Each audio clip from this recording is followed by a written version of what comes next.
Hai, selamat datang kembali di channel Vodcom. Seperti biasa, kami akan membacakan kembali sebuah cerita horor yang mudah-mudahan bisa menghibur kalian semua. Cerita horor kali ini merupakan bagian keempat dari cerita horor sebelumnya yang berjudul Setelah Anakku Meninggal dari thread Wahyu Arianten. Kami sarankan agar kamu bisa mendengarkan semua bagian dari cerita ini sampai dengan bagian ke-9 karena ceritanya cukup menarik serta agar kalian tahu alur ceritanya. Jika kalian ingin membaca cerita ini secara langsung, silakan kunjungi dan follow akun Twitternya yang linknya sudah kami sertakan di deskripsi. Sebelum kita mulai ceritanya, silakan subscribe channel ini terlebih dahulu serta nyalakan lonceng notifikasinya agar kamu tahu kelanjutan dari cerita ini serta video terbaru lainnya dari Vodcom. Dan kami sarankan juga agar kamu menggunakan headset untuk mendengarkan cerita ini agar kalian bisa mendapatkan kualitas audio yang lebih baik.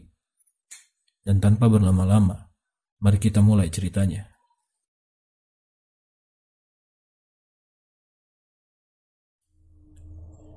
"Ayo Pak, Bu, ke rumah saya saja, Bu," ujar Satria.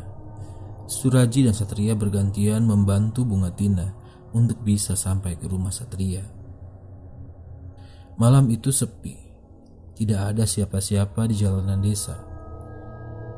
Sudah menjadi kebiasaan, bahkan hingga sekarang, kalau sudah lewat waktu Isya, pintu-pintu rumah sudah tertutup rapat dan pemiliknya sudah enggan keluar rumah. Ditambah lagi, hujan yang masih turun sangat deras. Hal itu semakin membuat jalanan desa semakin lengang. Saat menuju ke rumah Satria, nafas mereka mulai terengah-engah di antara hujan. Malam yang seharusnya tenang malah menjadi malam yang mencekam bagi Bunga Tina, Suraji, serta Satria yang untuk pertama kalinya melihat kejadian itu. Apa sebenarnya yang dia inginkan, Bu?" tanya Satria saat mereka sampai di depan rumah Satria. Apa? Suara Satria saat itu, saat derasnya hujan, membuat suara Satria samar di telinga Bunga Tina. "Yang diinginkan pocong itu apa, Bu?" tanya Satria lagi dengan nada lantang. "Ibu juga nggak tahu, Nak," jawab Bunga Tina.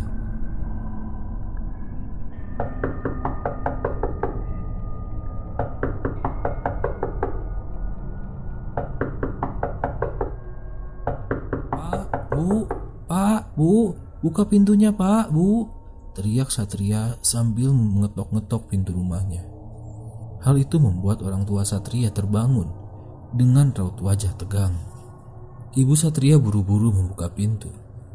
Saat membuka pintu, betapa terkejutnya ia mendapati Satria, Bunga Tina, dan Suraji dengan tubuh dan pakaian yang basah kuyup. "Bunga Tina?" ucap ibu Satria. Ia melihat Bunga Tina sedang menggigil dan bibirnya bergetar begitu hebat. "Masuk dulu, Pak, Bu," ajak Satria. "Ini ada apa sebenarnya?" tanya ibu Satria. "Nanti saya ceritakan, Bu. Bunga Tina dan Pak Suraji tolong dipinjamin pakaiannya ya, Bu, Pak. Kasihan mereka kedinginan," ujar Satria kepada ibu dan bapaknya. Ibu Damar dan Pak Damar sapaan orang tua Satria. "Bu Damar, maaf ya, tidak perlu repot-repot, gak usah," ucap Bunga Tina saat Bu Damar memberi pakaian ganti dan 2 gelas teh hangat kepadanya. "Sudah, gak apa-apa, Bu, ayo ganti dulu, itu basah banget bajunya," balas Bu Damar yang mencoba menenangkan Bunga Tina dengan raut wajah iba. Sementara Pak Damar dari tadi hanya duduk. Ia diam menunggu sampai kondisi normal dan situasi tepat untuk bertanya. "Satria, sebenarnya ada apa sih ini?" tanya Pak Damar sambil memandang anaknya Satria. Satria tampak diam. Namun Pak Damar terus bertanya dan membuat anaknya bicara. Satria kala itu hanya terdiam, tidak berani menjawab pertanyaan ayahnya itu. Sepertinya Ia tidak bisa mengatakannya karena bukan haknya untuk menceritakannya. Satria melirik Bunga Tinah dan Suraji di dekatnya, seakan memberi kode kepada mereka. Bunga Tinah menyadarinya, tapi mulutnya masih enggan untuk berbicara. Ia masih diam, matanya membendung tangis yang hendak keluar, karena menurutnya ini menyangkut sebuah aib di keluarganya. Meskipun belum mengetahui kebenaran tentang dari mana pocong hitam itu berasal, tapi wajah pocong hitam itu sangat menyerupai wajah anaknya. "Ayo Bu, tolong ceritakan." "Ji, tolong ceritakan," bisik Bunga Tinah menyuruh Aji untuk menjelaskan. Suraji menelan ludah, lalu mengatakan, "Ada demit di rumah, Pak." Pak Damar seketika yang mendengarnya langsung termenung. Begitupun Bu Damar. Mereka seakan tidak percaya dengan perkataan Suraji. "Jangan begitu Mas, yang benar," saut Pak Damar. "Iya Pak, pocongnya warnanya hitam, wajahnya juga rusak," timpal Suraji. Pak Damar lalu menanyakan kepada Bunga Tinah dan Suraji, "Apa benar begitu?" Suraji mengangguk. Bunga Tinah pun demikian. Bunga Tinah sebenarnya malu dengan kejadian ini. Tapi ini sudah terjadi, dan kini ia dihadapkan pada sebuah kenyataan yang pahit mengenai kematian anaknya. Tentang sebuah kenyataan jika pocong hitam yang menerornya dan beberapa warga terakhir adalah pocong hitam dengan wajah yang menyerupai anaknya, yaitu Guntoro. Sejak kejadian itu, desa Gelagah mulai geger. Berita mengenai pocong Guntoro terus merebak dari mulut ke mulut, menyeruak ke segala penjuru desa. Bahkan setelah kabar itu meluas, banyak warga lain yang mengaku diteror juga oleh pocong Guntoro. Para warga, ibu-ibu, bapak-bapak, pemuda, hingga anak-anak pun turut bergunjing. Tidak ada lagi warga yang berani keluar saat malam hari setelah berita pocong Guntoro menyebar. Malam-malam yang tenang di desa Gelagah seketika menjadi sebuah malam yang paling menakutkan bagi setiap warga di sana. Setelah berita pocong Guntoro yang bergentayangan menyebar, Bunga Tinah lebih banyak mengurung diri di dalam rumah. Bunga Tinah terlihat murung setiap hari. Ia malu. Banyak warga yang menatapnya aneh saat berpapasan dengannya. Hingga ada perkataan dari salah satu warga yang membuatnya menangis saat mendengarnya.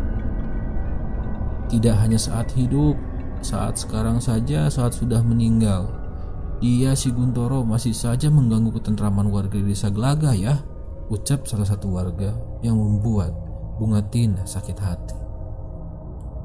Di sisi lain, Suraji masih terus menemani Bunga Tinah.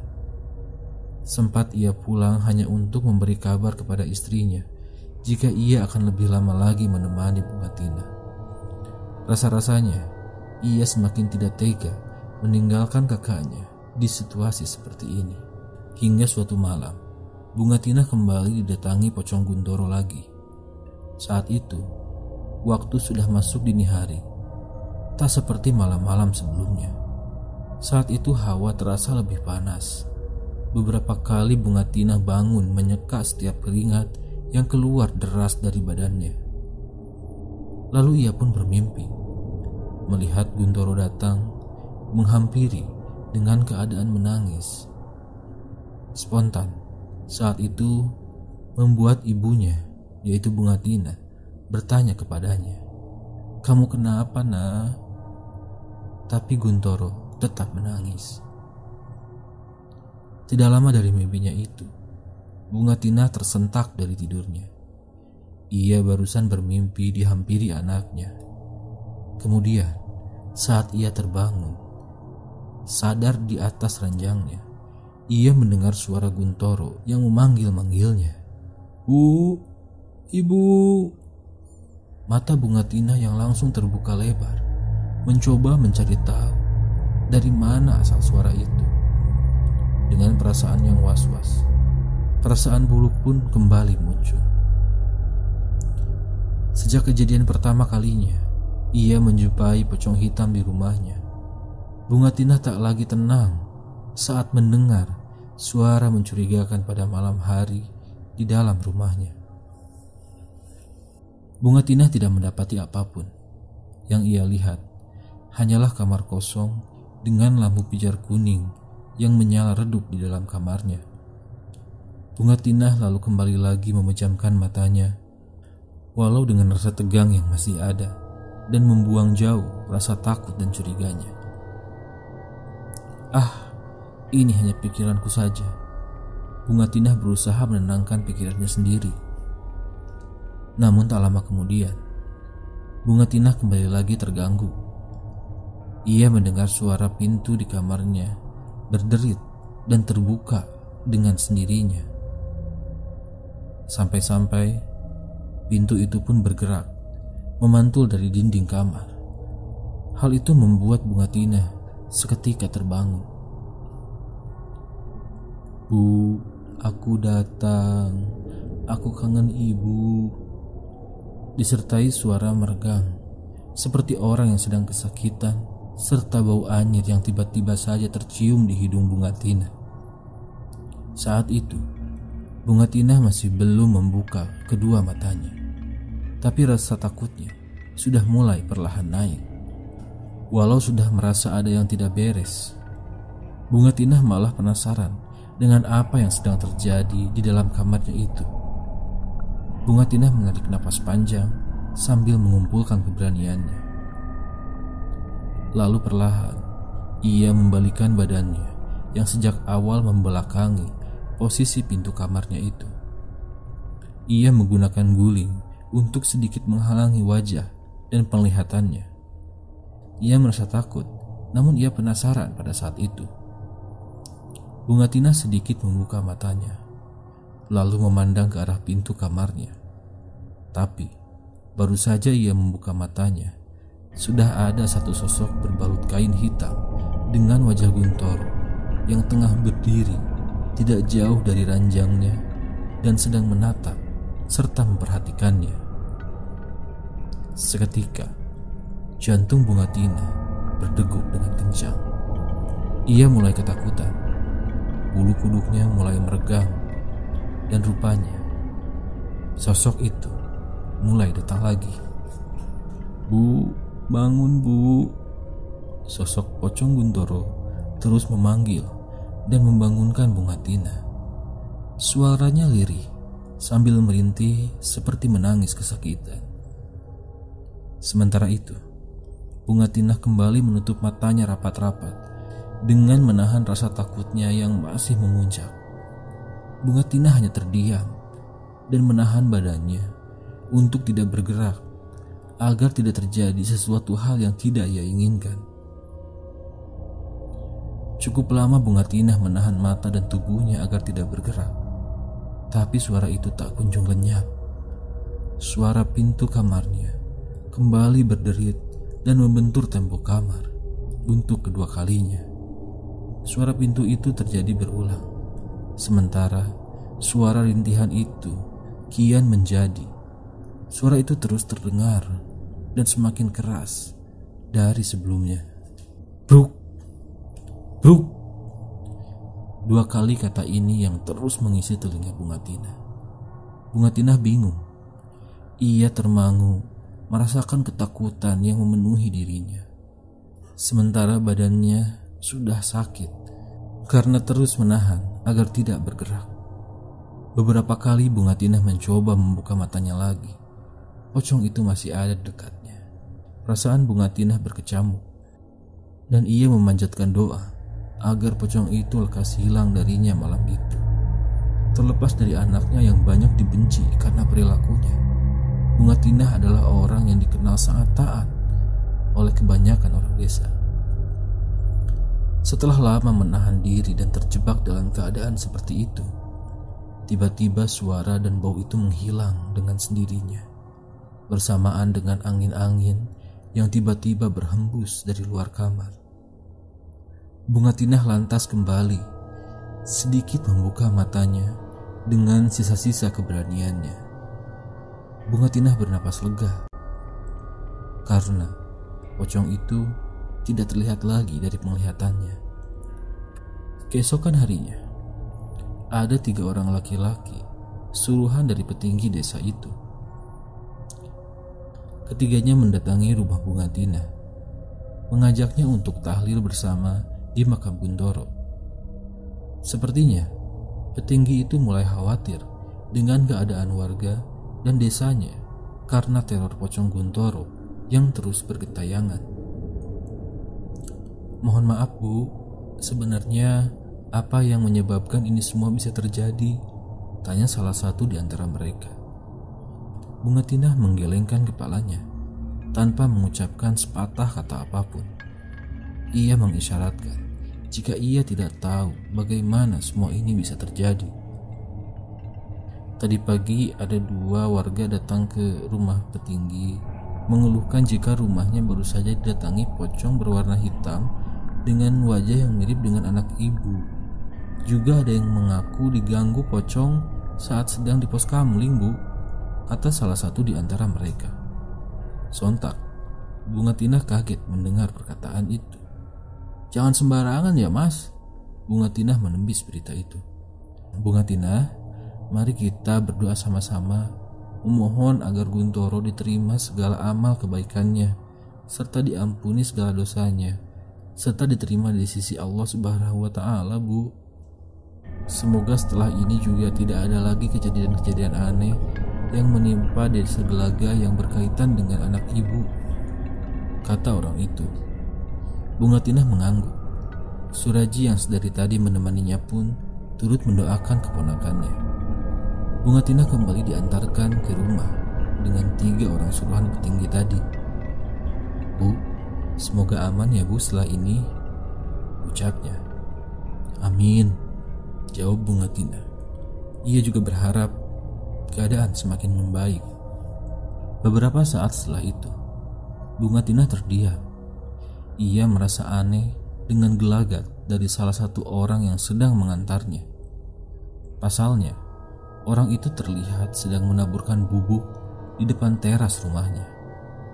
Tapi 3 orang itu sadar jika Bunga Tinah mencurigai mereka. Saat menyadari Bunga Tinah yang mulai curiga, 2 laki-laki yang berada di dekat Bunga Tinah mencoba mengalihkan pandangan Bunga Tinah dengan cara menghalangi tatapan Bunga Tinah. Hal itu semakin membuat Bunga Tinah curiga kepada mereka. "Kamu ngapain?" tanya Bunga Tinah dengan curiga saat menyadari gelagat anehnya. "Kamu dapur apa?"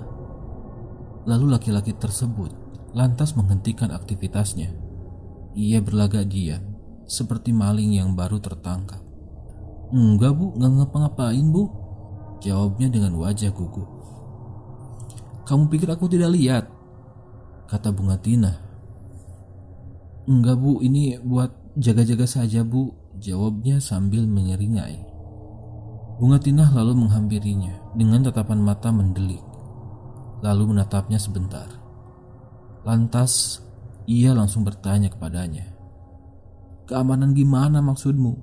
Jangan kamu pikir aku tidak paham ya," ucap Bunga Tinah dengan nada yang tinggi. Ia marah dengan kelakuan laki-laki itu.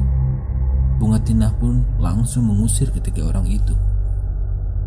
"Sudah Mas, kalau caramu begini, kalian pergi saja dari sini," ucap Bunga Tinah sambil meraih sapu di pojok rumahnya untuk menyapu apa yang sudah ditaburkan oleh ketiga orang itu di depan rumahnya tadi. "Aku punya Gusti Allah yang bisa membantu dengan melindungiku setiap harinya. Pergi kalian," ucap Bunga Tinah. Suraji diam melihat amarah Bunga Tinah yang memuncak. Belum pernah ia melihat Bunga Tinah semarah ini dengan orang lain. "Mbak, sabar Mbak, sabar," ucap Suraji. "Tidak bisa sabar Ji, bukan begini caranya, ini musyrik. Suruhannya petinggi itu kok seperti ini caranya," tambah Bunga Tinah dengan nada yang sangat marah.